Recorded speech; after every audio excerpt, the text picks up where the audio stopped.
പ്രിയ പ്രേക്ഷകരെ, വീണ്ടും നമ്മൾ കാണുന്നു. നമസ്കാരം. ഇന്ന് നമ്മൾ പറയേണ്ടത് ഉത്രം നക്ഷത്രത്തെ കുറിച്ചാണ്.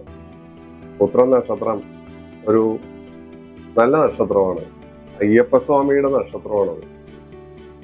അത് പാരഡോക്സിക്കലായി പറയുമ്പോൾ ഒരുപാട് വലിയ വ്യക്തികൾ ഈ നക്ഷത്രത്തിൽ ജനിച്ചിട്ടുണ്ട്. നമുക്ക് ഏറ്റവും അധികം പ്രിയപ്പെട്ട കാര്യം അയ്യപ്പസ്വാമിയുടെ നക്ഷത്രം എന്നുള്ളതാണ്. AKG ഉത്രം നക്ഷത്രക്കാരനായിരുന്നു, ജനനേതാവ്. അതുപോലെ ഒരുപാട് പേരുടെ പേര് ഞാൻ പറയാറില്ല, ഒന്നോ രണ്ടോ പേര് മാത്രം പറയാറുള്ളൂ. അത് പറഞ്ഞാൽ നമ്മുടെ അധ്യായം വളരെയധികം നീണ്ടുപോകും. ഉത്രം നക്ഷത്രം ഒരു മുറി നക്ഷത്രമാണ്. ഒരു ഭാഗം ചിങ്ങക്കൂറിലും മറ്റു ഭാഗം കാൽ ഭാഗം ചിങ്ങക്കൂറിലും മുക്കാൽ ഭാഗം കന്നിക്കൂറിലുമാണ് ഉത്രം സ്ഥിതി ചെയ്യുന്നത്. അപ്പോ സഞ്ചയനം ഒഴിച്ചുള്ള എല്ലാ ശുഭകർമ്മങ്ങൾക്കും ഉത്രം നക്ഷത്രം അനുയോജ്യമാണ്. വിവാഹം, ഗൃഹാരംഭ പ്രവേശം, അതുപോലെ വ്യാപാരം തുടങ്ങുക, വ്യവസായം തുടങ്ങുക, കലാസംരംഭങ്ങൾ ആരംഭിക്കുക, സിനിമയ്ക്ക് സ്വിച്ച് ഓൺ കർമ്മം നടത്തുക, ഇങ്ങനെ എന്ന് വേണ്ട ഏത് കാര്യത്തിനും ഉത്രം നക്ഷത്രം ഒരു മുഹൂർത്ത നക്ഷത്രമാണ്. ഊണുനാളാണ്. 16 ഊണുനാളിൽ കുട്ടികൾക്ക് ഊണ് കൊടുക്കാൻ ചോറൂണിന് പറ്റിയ നാളാണ് ഉത്രം. അപ്പൊ എല്ലാ കാര്യങ്ങൾക്കും അനുയോജ്യമായ ഒരു മനുഷ്യ നക്ഷത്രമാണ് ഉത്രം. ഉത്രത്തിൽ കാലും മുക്കാലും ഉണ്ടെന്ന് നേരത്തെ പറഞ്ഞു. അപ്പോ ഇതിന്റെ മൃഗം ഒട്ടകമാണ്. ഈ നക്ഷത്രം ഏതാണ്ട് നേരത്തെ പറഞ്ഞ നക്ഷത്രങ്ങളെ പോലെ കട്ടിലിന്റെ കാല് പോലെയൊക്കെയാണ് ആകാശവീഥിയിൽ കാണുന്നത്. വൃക്ഷം ഇത്തി എന്ന് പറയുന്ന മരമാണ്. ഗണം മനുഷ്യനാണെന്ന് നേരത്തെ സൂചിപ്പിച്ചു. യോനി പുരുഷയോനിയാണ്. പക്ഷി കാക്കയാണ്. ഭൂതം അഗ്നിയാണ്. ദേവത ഭഗനാണ്. ഇതാണ്, അതൊക്കെ പഞ്ചാംഗത്തിലുള്ള കാര്യമാണ്. പക്ഷെ ഇത് പറയാതെ നിവൃത്തിയില്ല. കാരണം സാമാന്യ പ്രേക്ഷകരും സാധാരണ പ്രേക്ഷകരും ഇതെല്ലാം വളരെ താല്പര്യപൂർവ്വം കണ്ടിട്ട് വിളിച്ചു ചോദിക്കും, എന്റെ പക്ഷി ഏതാണ്, അല്ലെങ്കിൽ എന്റെ മൃഗം ഏതാണ് എന്നൊക്കെ അവർ വിളിച്ചു ചോദിക്കും. അപ്പൊ നമ്മളത് പറഞ്ഞു കൊടുക്കേണ്ടി വരും. ഇങ്ങനെ പറയുമ്പോൾ, ലളിതമായിട്ട് പറയുമ്പോൾ എല്ലാവർക്കും ഈ കാര്യം മനസ്സിലാവും. ഉത്രം നക്ഷത്രക്കാരെ സംബന്ധിച്ചിടത്തോളം അവര് വളരെ സുഖഭോഗാസക്തിയിൽ മുഴുകുന്ന ആളുകളാണ്. സുഖഭോഗങ്ങളിൽ അവർക്ക് വളരെ താല്പര്യം കൂടും. അവരുടെ ജീവിതസുഖം അവർക്ക് വളരെ വലിയ ഒരു കാര്യമാണ്. അതുപോലെ അവരെ സംബന്ധിച്ചിടത്തോളം അവര് പൊതുരംഗത്ത് വളരെ കാര്യമായി ശോഭിക്കുന്ന ആളുകളാണ്. പക്ഷെ പൊതുരംഗത്ത് ശോഭിച്ചാലും ഇവരുടെ കയ്യിലൊരു സൂത്രമുണ്ട്. ഇവരുടേതായ കാര്യങ്ങൾക്ക് മാത്രമാണ് ആ പൊതുരംഗം ഉപയോഗിക്കുക. അല്ലാതെ ജനങ്ങളെ നന്നാക്കിക്കോളാം, അല്ലെങ്കിൽ ജനങ്ങളെ മുഴുവൻ ഉദ്ധരിച്ചോളാം എന്നൊന്നും അവരുദ്ദേശിച്ചിട്ടില്ല. അവരുദ്ദേശിക്കുന്നത് അവരുടെ കാര്യലാഭമാണ്. അവർക്ക് കീർത്തി വേണം, മൂർത്തി വേണം, പ്രസിദ്ധി വേണം, മറ്റെല്ലാ കാര്യങ്ങളും വേണം. അതിലാണ് അവരുടെ പൊതുജന സേവനം. ഇവരെ സംബന്ധിച്ചിടത്തോളം ധനസമ്പാദനത്തിന് വളരെ ബിരുദന്മാരാണ്. ലുബ്ധന്മാരായിട്ടാണ് അവർ കാണുന്നത്. കാരണം പണം സമ്പാദിക്കും, പക്ഷെ ആ പണം വേണ്ട കാര്യത്തിനല്ലാതെ വേണ്ടാത്ത കാര്യത്തിന് അവർ ഉപയോഗിക്കില്ല. വേണ്ട കാര്യത്തിന് പോലും അവർ ഉപയോഗിക്കില്ല എന്നുള്ളതാണ് പ്രത്യേകത. മറ്റുള്ളവരുടെ ചെലവിൽ വേണമെങ്കിൽ അവർ കഴിഞ്ഞു കളയും. അതും ഇവരുടെ ഒരു പ്രത്യേകത തന്നെയാണ്. മറ്റു കാര്യത്തിൽ ഇവര് സ്പോർട്സ് വകുപ്പ്, അതുപോലെ ഗവൺമെന്റ് സർവീസ്, ഭരണ സംവിധാനത്തിൽപ്പെട്ട IAS മുതലായ വകുപ്പുകൾ, ഇങ്ങനെയുള്ള പല കാര്യങ്ങളിലും ഇവര് വളരെ അരുതിയന്മാരും മിടുക്കന്മാരും മിടുക്കത്തികളുമാണ്. ഇവര് പ്രേമവിഷയങ്ങളിൽ ചഞ്ചലന്മാരാണ്.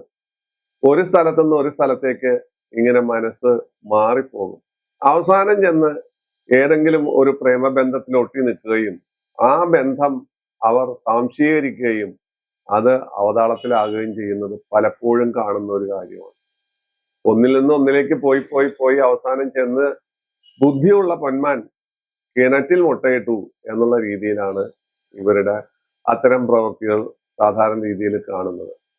ഇവരെ സംബന്ധിച്ചിടത്തോളം ഇവർ സമുദായ മധ്യത്തിൽ പരമമാന്യന്മാരും പരമശുദ്ധന്മാരും കളവ് പറയാത്തവരുമാണെന്നൊക്കെ ആയിരിക്കും ജനങ്ങളുടെ വിശ്വാസം. പക്ഷെ അത് ഏറെക്കുറെ ശരിയാണെങ്കിൽ പോലും അതൊന്നും പരിപൂർണമായ സത്യസ്ഥിതി അല്ലെന്നുള്ളതാണ് ഉത്രം നക്ഷത്രത്തിന്റെ പ്രത്യേകത. അവരെ സംബന്ധിച്ച് അവരുടേതായ വീക്ഷണകോണിൽ, അവരുടേതായ അവസ്ഥയിൽ, അവരുടേതായ ബുദ്ധി വ്യാപാരത്തിൽ ഉറച്ചു നിന്നുകൊണ്ടായിരിക്കും അവരുടെ പ്രവൃത്തികൾ ഓരോന്നും അവർ മുന്നോട്ട് കൊണ്ടുപോകുന്നത്. പ്രവൃത്തിപഥത്തിൽ ഇവർ ധീരന്മാരും കർമ്മപഥത്തിൽ അവർ വളരെ മിടുക്കന്മാരും മിടുക്കത്തികളുമാണ് എങ്കിൽ പോലും അവർക്ക് നേരിയ വിമർശനം പോലും സഹിക്കാൻ പറ്റില്ല. വിമർശനങ്ങളെ അവർ ഒരിക്കലും ഉൾക്കൊള്ളുന്നില്ല. വിമർശിച്ചാൽ ആ വ്യക്തിയെ ശത്രുവായി കാണാനോ അല്ലെങ്കിൽ അയാളെ തേജോവധം ചെയ്യാനോ ഇവരിറങ്ങി പുറപ്പെടും. പക്ഷേ ആ തരത്തിലുള്ള ശത്രുത വാക്കാൽ പറഞ്ഞു തീർത്താൽ അല്ലെങ്കിൽ അന്യോന്യം പറഞ്ഞ് അവസാനിപ്പിച്ചാൽ അവർ വീണ്ടും ഇവരുടെ കൂടെ കൂടുകയും വീണ്ടും പഴയതുപോലെ പ്രവർത്തിക്കുകയും ചെയ്യുന്നു എന്നുള്ളത് വേറൊരു കാര്യം. അങ്ങനെ പലതരത്തിലുള്ള സ്വഭാവവിശേഷമാണ്, പല നിറങ്ങളാണ് ഇവർക്ക്. ഈ നിറങ്ങൾ എല്ലാം ഉണ്ടെങ്കിലും കൃത്യമായ വ്യക്തിത്വം അവര് പരിപാലിക്കുന്നു, കൃത്യമായ വ്യക്തിത്വം അവർ കൊണ്ടു നടക്കുന്നു. വ്യക്തിത്വത്തിന്റെ കാര്യത്തിൽ അവര് വളരെ കൃത്യനിഷ്ഠ പാലിക്കുന്നു. കുടുംബ ജീവിതത്തിൽ ഇവർ അടുക്കും ചിട്ടയും കൃത്യനിഷ്ഠയുമുള്ള ആളുകളാണ്. കുടുംബത്തിന്റെ സംവിധാനം, കുടുംബത്തിന്റെ സ്ഥിതി, കുടുംബ വസ്തുക്കളെല്ലാം വാങ്ങുന്ന കാര്യത്തിൽ എല്ലാം അവർ കാണിച്ചക്കാരാണ്. നാളെ ആവശ്യമുള്ള വസ്തുക്കൾ ഇന്നേ വാങ്ങി വെക്കുക, അല്ലെങ്കിൽ 2 ദിവസം മുമ്പ് വാങ്ങി വെക്കുക. ഒരു വസ്തുവും അവരുടെ കുടുംബത്ത് ഇല്ലെന്ന് പറയുന്നത് അവർക്ക് ഇഷ്ടമുള്ള കാര്യമല്ല. അവർക്ക് അത്തരം കാര്യങ്ങൾ ഇഷ്ടമല്ല. നേരത്തെ അത് വാങ്ങി വെക്കേണ്ടതാണ്. തങ്ങളുടെ കുട്ടികളാണെങ്കിൽ ഫീസ് മുതലായ കാര്യങ്ങളും മറ്റും കൃതകൃത്യതയോടുകൂടി കൊടുക്കണം എന്നുള്ള വാശി ഇവർക്കുണ്ട്. അത് കുട്ടികളെ അവർ ഉത്ബോധിപ്പിക്കും. കുട്ടികളുടെ പഠനകാര്യത്തിൽ ഇവർ വളരെ ശ്രദ്ധാലുക്കളായിരിക്കും. പഠനമാണ് ഏറ്റവും വലിയ കാര്യം എന്ന് അവര് വിശ്വസിച്ച് ഉറപ്പിച്ച് വച്ചിരിക്കുകയായിരിക്കും. അതാണ് ഉത്രത്തിന്റെ ഒരു പ്രത്യേകത. അവര് ഈ കാര്യങ്ങളിലെല്ലാം വളരെ വളരെ വളരെ ഷാർപ്പായിട്ട് പെരുമാറുകയും ചെയ്യും. അതുപോലെ തന്നെ സ്ത്രീകളോടുള്ള ഭാര്യ ഭർത്തൃ ബന്ധത്തിലും അവർക്ക് വളരെ കൃത്യനിഷ്ഠയും കണിശ സ്വഭാവവും ഏത് സമയത്തും കാണിക്കാറുണ്ട്. അതിലൊന്നും ഒരു വിട്ടുവീഴ്ചയില്ലാതെ ഒരു ഭാര്യ കൂടെയുള്ള സമയത്ത് അന്യസ്ത്രീ പ്രസക്തി കാണിക്കാതെ, അഥവാ അങ്ങനെ അന്യസ്ത്രീ പ്രസക്തി ഉണ്ടെങ്കിൽ തന്നെ അത് യാതൊരു കാരണവശാലും പുറത്തു വിടാതെ ഇരുമ്പ് കുടിച്ച വെള്ളം പോലെ ഉള്ളിൻ്റെ ഉള്ളിൽ ഇരിക്കും എന്നല്ലാതെ അത് മറ്റുള്ളവരുടെ മുമ്പിൽ എക്സിബിറ്റ് ചെയ്യാനോ മറ്റുള്ളവരെ അത് പറഞ്ഞ് ഫലിപ്പിക്കാനോ അല്ലെങ്കിൽ അത് മറ്റുള്ളവർക്ക് പരിഹാസ വാക്കാകാൻ സാധ്യതയുണ്ടാക്കാനോ അവരൊരിക്കലും തുനിയുന്നില്ല. കൂർമ്മബുദ്ധിയാണ്, കുശാഗ്ര ബുദ്ധികളാണ്. ഏത് കാര്യത്തിലാണ്, പഠനത്തിലായാലും പണമിടപാടിലായാലും ഭൂമി കച്ചവടത്തിലായാലും വീട് വെപ്പിലായാലും. ഒരു വീട് വെക്കണമെങ്കിൽ അവർ ഒന്നിലധികം എഞ്ചിനീയർമാരെയോ അല്ലെങ്കിൽ വാസ്തു വിദഗ്ധന്മാരെയോ സമീപിച്ച് അതിന്റെ ഗുണഗണങ്ങൾ അന്വേഷിക്കും, ഭൂമിയെക്കുറിച്ചുള്ള ഗുണഗണങ്ങൾ അന്വേഷിക്കും. ഇങ്ങനെ അവര് സംശയാലുക്കൾ എന്ന് തോന്നാമെങ്കിലും ബുദ്ധിയുടെ വ്യാപാരമാണ് അവരുടെ അടുത്ത് നടക്കുന്നത്. ഒരു ചൂടുവെള്ളത്തിൽ ചാടാൻ ഉത്രം നക്ഷത്രം പൂച്ചകൾ ഒരിക്കലും ആഗ്രഹിക്കുന്നില്ല. ചൂടുവെള്ളത്തിൽ ചാടിയാൽ പച്ചവെള്ളം കണ്ടാലും വിറയ്ക്കും എന്നുള്ള അവസ്ഥ അവർ ഏകദേശ രൂപത്തിൽ മനസ്സിലാക്കി വെച്ചിട്ടുണ്ടാവും. എല്ലാം മനസ്സിലാക്കി വെച്ചിട്ടായിരിക്കും അവരുടെ പ്രവൃത്തി. എല്ലാത്തിനും അവരുടേതായ മുൻവിധികളുണ്ട്, എല്ലാ കാര്യത്തിലും അവരുടേതായ പ്ലാനിങ്ങുകളുണ്ട്. ഇങ്ങനെയുള്ള കാര്യങ്ങളാണ് ഇവരുടെ സ്വഭാവത്തിന് മുന്നിട്ട് നിൽക്കുന്നത്. ഉത്രം നക്ഷത്രം സ്ത്രീകളാവട്ടെ അവര് ശാലീന സുന്ദരികളും അവർ എല്ലാ കാര്യത്തിലും വളരെ കുശാഗ്ര ബുദ്ധികളും കണിശ സ്വഭാവക്കാരുമായിരിക്കും. പ്രേമ വിഷയങ്ങളിൽ അവർ ദുർബലരായിരിക്കും. പ്രേമം സ്വാധൂകരിക്കണമെന്നില്ല. ഒരു പ്രേമത്തിൽപ്പെട്ട് അത് സാധൂകരിക്കാതെ മറ്റൊന്നിൽ ചെന്നുപെടുന്നതും ജീവിതത്തിൽ അലോസരങ്ങൾ ഉണ്ടാക്കുന്നതും ഉത്രം നക്ഷത്രം സ്ത്രീകളുടെ പ്രത്യേകതയാണ്.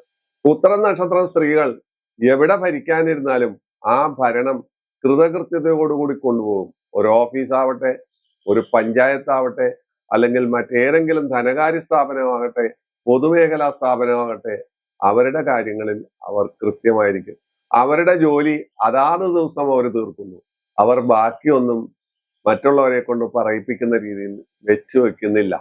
അവര് വളരെ സിസ്റ്റമാറ്റിക് ആയിട്ടായിരിക്കും സ്ത്രീകൾ കാര്യം കൊണ്ടുപോകുന്നത്. ഭർത്താവിനോടുള്ള സമീപനവും ഭക്തിയും അവരുടെ ഒരു പ്രത്യേകതയാണ്. ഭർത്താവിനെ രണ്ടാം തരക്കാരായി കാണുകയോ അല്ലെങ്കിൽ ഭർത്താവിനെ അപഹസിക്കുകയോ ചെയ്യുക അവരുടെ പതിവല്ല.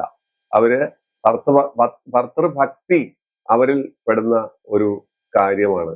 അപ്പോ ഈ നക്ഷത്രത്തിന്റെ നാഥൻ സൂര്യനാണ്. ആദിത്യ ദശയിലാണ് ഇവർ ജനിക്കുന്നത്.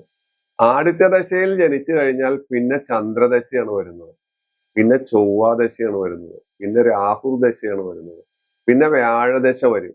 വ്യാഴം കഴിഞ്ഞാൽ പിന്നെ ശനി വരും, ശനി കഴിഞ്ഞാൽ ബുധൻ വരും, കേതു വരും, അങ്ങനെ പോകും. അങ്ങനെ ലൈഫ് സ്പാൻ, ജീവിതചക്രം അങ്ങനെ ചലിച്ചുകൊണ്ടിരിക്കും. അപ്പൊ ആദിത്യ ദശയിൽ ഇവർ ജനിക്കുന്നത് കൊണ്ട് കുട്ടിക്കാലത്ത് ബാലാരിഷ്ടതകൾ ഇവർക്ക് വളരെ കാര്യമായിട്ടുണ്ടാവും. പനി, അതുപോലുള്ള അസുഖങ്ങള്, ചില പ്രത്യേക തരത്തിലുള്ളതായ പകർച്ചവ്യാധികൾ, ഇതെല്ലാം സാധാരണഗതിയിൽ ഇവരെ ബാധിക്കാറുണ്ട്.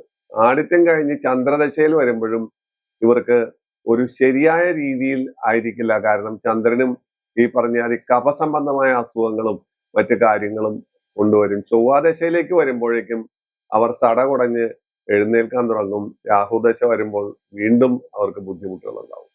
ഇങ്ങനെയാണ് ഇവരുടെ ജീവിതചക്രം പോകുന്നത്. ഇങ്ങനെയാണ് ഇവരുടെ സ്വഭാവത്തിലെ വ്യതിയാനങ്ങൾ വരുന്നത്. അപ്പോ പലപ്പോഴും രോഗാവസ്ഥകളും ആശുപത്രികളും ഇവർക്ക് താവളമായി മാറും. കാരണം എന്താണെന്ന് വെച്ചാൽ സൂര്യൻ, ചന്ദ്രൻ, ചൊവ്വ, രാഹു, ഈ പറയുന്ന ദശകളെല്ലാം ബാല്യത്തിൻ, കൗമാരം, അതുപോലെയുള്ള യൗവനം മുതലായ സമയത്താണ് ഇവർ അനുഭവിക്കുന്നത്. ഈ കാലഘട്ടത്തിൽ അവർക്ക് രോഗങ്ങൾ വരികയും രോഗാവസ്ഥകൾ വരികയും ചെയ്യുന്നത് കേവലം സ്വാഭാവികമാണ്. കാരണം ഈ ആദിത്യൻ, ചന്ദ്രൻ, ചൊവ്വ, രാഹു ഇവരെല്ലാവരും ഏതെങ്കിലും തരത്തിലുള്ള ഓരോ രോഗത്തിന് അവരുടേതായ പ്രയോക്താക്കളായി മാറും. അപ്പോ ഇവരെ സംബന്ധിച്ച് അത് അലട്ടുകൾ ഉണ്ടാക്കും. അത് പഠനത്തെ ബാധിക്കും, ഉദ്യോഗത്തെ ബാധിക്കും, അല്ലെങ്കിൽ പ്രേമവിഷയത്തെ ബാധിക്കും, വിവാഹത്തെ ബാധിക്കും. ഇങ്ങനെയുള്ള പല കാര്യങ്ങളുണ്ട്. മനുഷ്യഗണത്തിൽപ്പെട്ട നക്ഷത്രമായതുകൊണ്ട് വിവാഹ കാര്യങ്ങളിൽ വളരെ എളുപ്പമാണ്. സാധാരണഗതിയിൽ ഇവരുടെ വിവാഹം 6 കൊല്ലത്തിൽ ആദിത്യൻ 3 കൊല്ലം കിട്ടിയാൽ ബാക്കി 13 വയസ്സ് വരെ ചന്ദ്രൻ, 13 വയസ്സ് കഴിഞ്ഞ് ചന്ദ്രൻ കഴിഞ്ഞ് 20 വയസ്സ് വരെ ഏകദേശം ചൊവ്വാദശ, പിന്നെ 18 കൊല്ലം രാഹു വരുമ്പോഴേക്കും, രാഹു പ്രേമത്തിന്റെയും ആകർഷണത്തിന്റെയും 9 ഗ്രഹങ്ങളിൽ ഏറ്റവും ആകർഷണ ബലമുള്ളവൻ രാഹുവാണ്. പ്രേമത്തിൽ കൊണ്ടെത്തിക്കും, വിവാഹത്തിൽ കൊണ്ടെത്തിക്കും. അത് അവിചാരിതമായ വിവാഹമായിരിക്കാം, മിശ്ര വിവാഹമായിരിക്കാം, ഇങ്ങനെ പലതരത്തിലായിരിക്കാം. ആലോചിച്ചുള്ള വിവാഹങ്ങൾ ഉണ്ടാവും. ഇത് നൂറല്ല ഈ പറയുന്നത്. എല്ലാം ഓരോ നക്ഷത്രങ്ങൾക്കും ഓരോ ഗ്രഹങ്ങൾ എവിടെ നിൽക്കുന്നു, രാഹു എവിടെ നിൽക്കുന്നു, അല്ലെങ്കിൽ ചന്ദ്രൻ എവിടെ നിൽക്കുന്നു എന്നെല്ലാം നോക്കിയിട്ട് വേണം പറയാൻ. ഇത് ഒരു ജനറലായ കാര്യമാണ് ഈ പറയുന്നത്. അപ്പോ ഉത്തര നക്ഷത്രത്തിനെ സംബന്ധിച്ച് ഇത്തരത്തിലുള്ള പ്രതിഭാസങ്ങൾ വളരെ കൂടുതലാണ്. പക്ഷെ ശുഭനക്ഷത്രമാണ്. എല്ലാ കാര്യങ്ങൾക്കും ഈ നക്ഷത്രം നമുക്ക് സഞ്ചയനം മാത്രം, സഞ്ചയനം മുറിനാളുകളിൽ എടുക്കാത്തത് കൊണ്ടാണ് എടുക്കാത്തത്. ബാക്കി ചോറൂണ്, മറ്റെല്ലാ കാര്യത്തിനും നേരത്തെ ഞാൻ പറഞ്ഞു ഈ നക്ഷത്രം ഉപയോഗിക്കുന്നു. വളരെ സുന്ദരമായ നക്ഷത്രമാണ്. ഉത്രമെന്ന് കേൾക്കുമ്പോൾ തന്നെ എല്ലാവർക്കും ഉത്രം നാളാണ്, നല്ലതാണ് എന്നെല്ലാം തുടങ്ങാൻ നല്ലതാണ്, മറ്റൊന്ന് മറിച്ചത് നല്ലതാണ്. എല്ലാത്തിനും ഉത്രം വളരെ വിശേഷമാണ്. ഉത്രം നക്ഷത്രത്തിൽപ്പെട്ട ആളുകളെ സംബന്ധിച്ച് അവരുടെ സ്വഭാവഗതിയും ഞാൻ വർണ്ണിച്ചു. അവര് ഒരുതരം പിശുക്കന്മാരുടെ രീതിയിലേ അവർ പെരുമാറും. അവര് സ്വത്ത് കുന്നുകൂട്ടി വയ്ക്കും, തേനീച്ചയെ പോലെ കുന്നുകൂട്ടി വയ്ക്കും. ആ സ്വത്ത് മറ്റുള്ളവർക്ക് പ്രയോജനപ്പെടും. ചിലപ്പോൾ കുട്ടികൾക്ക് പോലും പ്രയോജനപ്പെടാതെ മറ്റുള്ളവർക്കായിരിക്കും പ്രയോജനപ്പെടുക. ഇങ്ങനെയൊക്കെയുള്ള ദോഷവശങ്ങളും ഇതിലുണ്ട്. ഇനി നമ്മൾ ഇത്രയും കാര്യങ്ങളൊക്കെ പറഞ്ഞു. ഏത് നക്ഷത്രത്തെ കുറിച്ചുള്ള കാര്യങ്ങളാണ് പറഞ്ഞത്. ഇവര് ചിത്തിര, വിശാഖം, തൃക്കേട്ട, പൂരൂരുട്ടാതി, തിരുവാതിര മുതലായ നക്ഷത്രക്കാരുമായിട്ട് വലിയ അടുപ്പൊന്നും കാണിക്കൂല. അവർക്ക് സാധാരണഗതിയിൽ ആ തരം നക്ഷത്രക്കാരുമായിട്ട് കാര്യഗൗരവമായ ബന്ധം ഉണ്ടാവില്ല, അല്ലെങ്കിൽ അകലം ഉണ്ടാവും. വീട് ഭരണം, അതുപോലെ മറ്റു കാര്യങ്ങളെല്ലാം, ആഭരണങ്ങൾ വാങ്ങുക, വീട് താമസം നടത്തുക, അല്ലെങ്കിൽ ഇതുപോലുള്ള കാര്യങ്ങളിലെല്ലാം ഇവര് വളരെ കേമന്മാരോ കേമത്തികളോ ആയിട്ട് കാണാറുണ്ട്. ഇനി നമ്മൾ സാധാരണ ചെയ്യുന്ന ഒരു കാര്യം, മറ്റുള്ള അധ്യായങ്ങളെയും മറ്റുള്ള എപ്പിസോഡുകളെയും വിട്ടിട്ട് നമ്മൾ സാധാരണ ചെയ്യുന്നത് എന്തെന്ന് വെച്ചാൽ, ഓരോ ലഗ്നത്തിനും മേടം മുതൽ മീനം വരെയുള്ള ലഗ്നത്തിന് ഏതൊക്കെ ഗ്രഹങ്ങളാണ് മോശം എന്നുള്ള കാര്യം നമ്മൾ എല്ലാത്തിലും പറയുന്നുണ്ട്. അതിന് കാരണവും ഞാൻ പറഞ്ഞു. ഉത്രം നക്ഷത്രക്കാർ മാത്രമേ ഉത്രം നക്ഷത്രത്തിന്റെ ഈ എപ്പിസോഡ് കേൾക്കൂ. അല്ലെങ്കിൽ പല കുട്ടികളുണ്ടാവണം, അല്ലെങ്കിൽ ഭാര്യ ഉണ്ടാവണം, ഇങ്ങനെയുണ്ടെങ്കിൽ മാത്രമേ കേൾക്കൂ. അല്ലാതെ മറ്റ് എപ്പിസോഡുകൾ പോലെ എല്ലാ ആളുകളും ഇത് കേൾക്കണമെന്നില്ല. അപ്പോ കഴിഞ്ഞ അധ്യായത്തിൽ പൂരത്തിനെ കുറിച്ച് പറഞ്ഞപ്പോൾ പറഞ്ഞ അതേ കാര്യം തന്നെ ഉത്രത്തിന് പറയണം. ഉത്രത്തിനെ കുറിച്ച് പറയുന്ന അതേ കാര്യം തന്നെ അത്തത്തിന് പറയണം. കാരണം ഇല്ലെങ്കിൽ അവർ കോപിക്കും. ചിലപ്പോൾ ഒരു ഒരു ഒരു ഒരു ഒരു ഭാഗം മേടം കഴിഞ്ഞിട്ട് ചിലപ്പോൾ ഇടവം കഴിഞ്ഞ് മിഥുനം വിട്ടുപോയാൽ പ്രേക്ഷകര് അത് പോയിന്റ് ഔട്ട് ചെയ്യും, ഞങ്ങളുടെ മിഥുന ലഗ്നം പറഞ്ഞില്ലല്ലോ എന്ന്. കഴിഞ്ഞ ലക്കം പോലും അങ്ങനത്തെ സംഭവങ്ങൾ ഉണ്ടായിട്ടുണ്ട്. അപ്പൊ അതുകൊണ്ട് അത് ആളുകൾക്ക് വളരെ ഇഷ്ടമാകുന്നു. ആ കാര്യം വളരെ പ്രയോജനപ്രദമാണ്. ഈ അധ്യായം സൂക്ഷിച്ചു വെക്കാൻ അവരെ പ്രേരിപ്പിക്കുന്നു എന്ന് പറയുന്ന കാരണം ഞാനത് വീണ്ടും ചർവണം പോലെ എന്ന് വെച്ചാൽ പറഞ്ഞത് തന്നെ പറയുക എന്ന് പറയുന്ന അവസ്ഥയാണ് എന്ന് ധരിക്കരുത്. അത് ഓരോ നക്ഷത്രക്കാർക്കും 27 നക്ഷത്രക്കാർക്കും ഇത് പറഞ്ഞേ പറ്റൂ. അപ്പൊ മേടലഗ്നം ഉത്രം ജനിക്കുന്ന ആളുകളെ സംബന്ധിച്ചിടത്തോളം ശുക്രനും ശനിയും ബുധനും അവർക്ക് പാപനാണ്. ആ ശുക്രനും ശനിയും ബുധനും അവർക്ക് വലിയ ഗുണം തരില്ല. അതിന് കാരണം ഞാൻ എപ്പോഴും പറയാറുണ്ട്, അഷ്ടമാധിപത്യം വരാം, കേന്ദ്രാധിപത്യം വരാം, 4/7 ആധിപത്യം വരാം, അതുപോലെ 11ാം ഭാവാധിപത്യം വരാം, 2ാം ഭാവാധിപത്യം വരാം. ഇതാണ് ഈ പാപനാവുന്നതിന്റെ ചരിത്രം. ഈ പാപനാവുന്നു എന്ന് പറഞ്ഞാൽ ആദ്യമേ അത് മനസ്സിലാക്കി വെക്കണം. ഇവര് ആരാധിക്കേണ്ടത് 5ഉം 9ഉം ഭാവം കൊണ്ട് ഏത് ദൈവത്തെയാണ്? അത് ശിവനും മഹാവിഷ്ണുവാണ്. ഞാൻ പറഞ്ഞു പോകാൻ നമുക്ക് ഇടവ ലഗ്നത്തെ കുറിച്ച് നമുക്ക് പറയാം. ഇടവ ലഗ്നം ഉത്രം ജനിക്കുന്നു എന്ന് കൂട്ടുക. വ്യാഴവും ചന്ദ്രനും ഇവർക്ക് പാപന്മാരാണ്. അവർക്ക് വേണ്ടത്ര ഗുണം തരില്ല. കാരണം ഞാൻ നേരത്തെ പറഞ്ഞു, അവരെ ആരാധിക്കേണ്ടത് ശ്രീരാമനെയും ശിവനെയുമാണ്. 5ഉം 9ഉം ഭാവാധിപം. 5ഉം 9ഉം ഭാവം കൊണ്ട് ഈ ശിവൻ എന്ന് പറയുമ്പോൾ എല്ലാവരും ശിവനെ ആയിക്കൊള്ളുന്നില്ല. അയ്യപ്പസ്വാമിയെ ആരാധിക്കാം, അതുപോലുള്ള പുരുഷ ദൈവങ്ങളെ ആരാധിക്കാം. അത് പ്രത്യേകം നോട്ട് ചെയ്യണം. ഞാൻ ശിവൻ പറയുമ്പോൾ ശിവന് മേലെ ദൈവം ഇല്ല എന്നുള്ളത് കൊണ്ടാണ് ആ ഭാവത്തെ കുറിച്ച് പറയുമ്പോൾ ശിവനെ കുറിച്ച് കൂടുതലായി പറയുന്നത്. അതിൽ ഇങ്ങനെയും വരാം, അതും പ്രത്യേകം ഓർത്തിരിക്കണം. ഇനി മിഥുന ലഗ്നത്തെ സംബന്ധിച്ചിടത്തോളം രവിയും ഗുരുവും പാപനാണ്. ഗണപതിയും ഭഗവതിയും ശിവനാണ് അവരുടെ ആരാധനാമൂർത്തികൾ. കർക്കിടക ലഗ്നത്തെ സംബന്ധിച്ചിടത്തോളം ശുക്രൻ കൊടിയ പാപനാണ്. അവർക്ക് സുബ്രഹ്മണ്യനും ഭഗവതിയും ഗുരുവായൂരപ്പൻ അഥവാ മഹാവിഷ്ണുവും ആരാധനാമൂർത്തികളായി വരുന്നു. ആ കാര്യം നിങ്ങൾ മനസ്സിലാക്കുക. ചിങ്ങലഗ്നത്തിനെ സംബന്ധിച്ചിടത്തോളം മഹാവിഷ്ണുവും സുബ്രഹ്മണ്യനുമാണ് ആരാധനാമൂർത്തികൾ. അവർക്ക് ബുധനും ശുക്രനും പാപന്മാരായി തീരും, അല്ലെങ്കിൽ അവർ ഗുണം തരാതെ വരും. പാപം എന്ന് വെച്ചാൽ ഗുണം തരാതെ വരും. കന്നി ലഗ്നത്തിനെ സംബന്ധിച്ചിടത്തോളം ചന്ദ്രനും കുജനും അതുപോലെ വ്യാഴവും പാപനാണ്. അവര് ആരാധിക്കേണ്ടത് ഗണപതിയെയും ഭഗവതിയെയും ശിവനെയുമാണ്. പിന്നെ തുലാം ലഗ്നത്തിനെ സംബന്ധിച്ചിടത്തോളം ഗുരു, രവി, കുജൻ മുതലായവര് പാപന്മാരാണ്. അവര് ശിവനെയും ശ്രീരാമനെയും ഇഷ്ടദൈവമായിട്ട് 5ഉം 9ഉം ഭാവം കൊണ്ട് ആരാധിക്കാം. വൃശ്ചിക ലഗ്നത്തെ സംബന്ധിച്ചിടത്തോളം ബുധനും കുജനും ശുക്രനും പാപനാണ്. മഹാവിഷ്ണുവിനെയും ഭഗവതിയെയും അവർക്ക് ആരാധിക്കാം. ധനുലഗ്നത്തെ സംബന്ധിച്ചിടത്തോളം ശുക്രനും ശനിയും പാപനാണ്. സുബ്രഹ്മണ്യനെയും ശിവനെയും അവർക്ക് ഇഷ്ടദൈവമായി ആരാധിക്കാം. മകരലഗ്നത്തിനെ സംബന്ധിച്ചിടത്തോളം ഗുരുവും കുജനും ചന്ദ്രനും പാപനായി വരുമ്പോൾ അവർക്ക് ഗണപതിയെയും ഭഗവതിയെയും ആരാധിക്കാം. കുംഭലഗ്നത്തിന് വ്യാഴവും ചന്ദ്രനും പാപനായി വരുമ്പോൾ ശ്രീരാമനെയും ഗണപതിയെയും അവർക്ക് ശ്രീരാമനെയും ഹനുമാനെയും, ശ്രീരാമനോടടുത്ത് ഹനുമാനുണ്ടല്ലോ, ഹനുമാനെയും ഗണപതിയെയും ഭഗവതിയെയും അവർക്ക് ആരാധിക്കാം. മീനലഗ്നത്തിന് ഒരുപാട് പേര് പാപന്മാരാണ്. ശനി, ശുക്രൻ, രവി, ബുധൻ ഇവരെല്ലാം പാപന്മാരാണ്. അപ്പോ അവരെ സംബന്ധിച്ച് ഭഗവതിയെയും സുബ്രഹ്മണ്യനെയും അവർക്ക് ഇഷ്ടദൈവമായി ആരാധിക്കാം. ഇത് എന്തിനാണ് പറയുന്നതെന്ന് ഞാൻ പറഞ്ഞു. ഓരോ ലഗ്നക്കാരും ജനിക്കുന്നത് ഓരോ ലഗ്നത്തിലാണ്. മേടലഗ്നം ജനിച്ച ആളുടെ ഇഷ്ടദൈവം അല്ല മകരത്തിൻ്റെതല്ല കുംഭത്തിൻ്റെത്, അങ്ങനെ മാറി മാറി വരും. തന്നെയല്ല ഓരോ ലഗ്നക്കാർക്കും ഓരോരോ ഗ്രഹങ്ങൾ നന്മയും തിന്മയും കൊടുക്കും. അപ്പോൾ ഈ പാപത്വം കൊടുക്കുന്ന ഗ്രഹങ്ങളെ പറഞ്ഞാൽ പിന്നെ മറ്റ് ഗ്രഹങ്ങളെല്ലാം നിങ്ങൾക്ക് ഗുണം തരുന്നു എന്നാണ് അർത്ഥം. ആ ഗുണം പല രീതിയിൽ പല ഭാവത്തിൽ നമ്മുടെ ഓരോ ദശ നടക്കുമ്പോൾ അതനുസരിച്ച് നമുക്ക് ലഭിക്കുന്നു എന്നുള്ളതാണ് പ്രത്യേകത.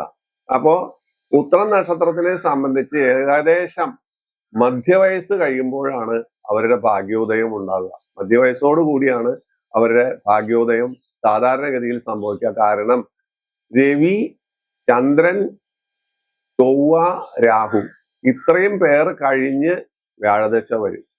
ആ വ്യാഴദശ കാലത്തായിരിക്കും അവർക്ക് പിന്നെ ശനിദശ വരും, പിന്നെ ബുധദശ വരും, ഇങ്ങനെയുള്ള ദശകൾ വരും. ആ ദശകളിലായിരിക്കും അവർക്ക് സാധാരണഗതിയിൽ ഭാഗ്യോദയം വരിക. അതിൽ ഞാൻ ഈ പറഞ്ഞ രീതിയിൽ ഏതൊക്കെ ലഗ്നത്തിന് ഏതൊക്കെ പാവന്മാരുണ്ട് എന്ന് കൂടി നമ്മൾ വിലയിരുത്തിയിട്ട് വേണം ഈ കാര്യങ്ങളെ കുറിച്ച് കൃത്യമായി ചിന്തിക്കാനും മനസ്സിലാക്കാനും.